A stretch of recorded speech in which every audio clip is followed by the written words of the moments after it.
I believe the best approach is to expect the unexpected, to have a very good understanding of your own business and farm performance, including your herd management parameters. And if you sense that they're changing and you can't understand why, be proactive and try and seek that professional help.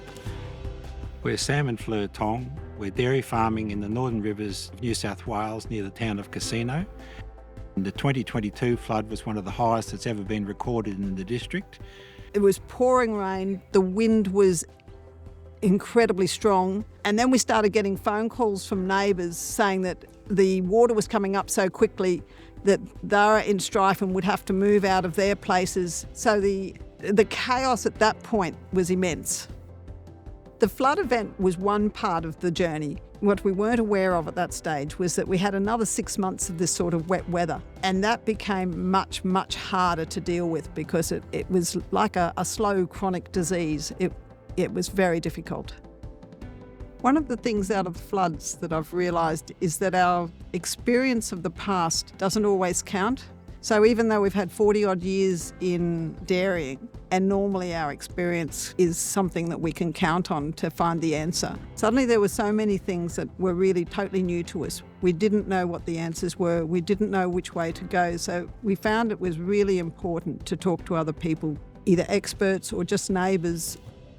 I think it's a willingness to really accept that despite 30 or 40 years of experience, you may need to change an approach, may need to be more agile given the extreme conditions that you're under.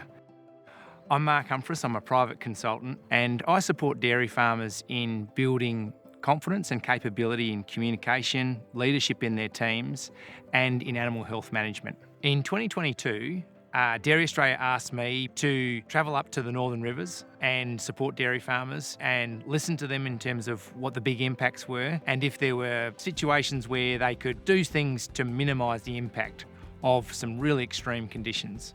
With the change in conditions with the flooding, we found that mastitis is a major problem because of the environment that we're working in.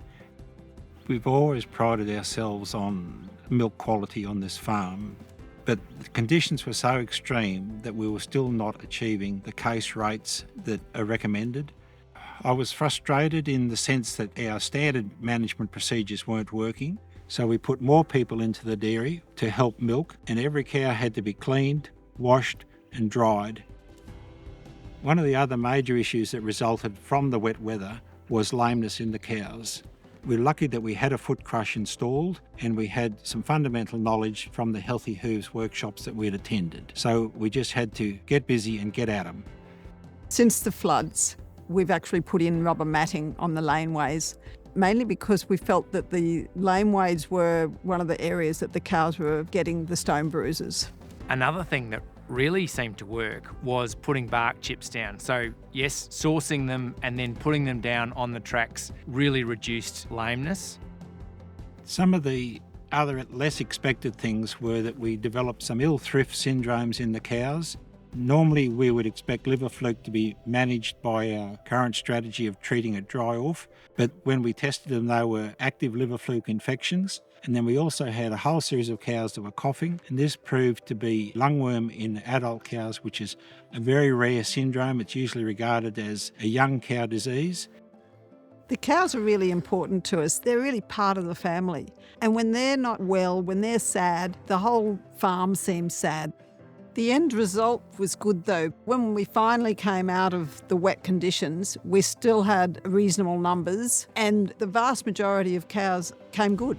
In situations where parasites became a problem, those farms that did get on the front foot and say, oh, that's something different, and got some fecal egg counts done and did some other diagnostics, they were in a much better position to respond because they knew what they were dealing with.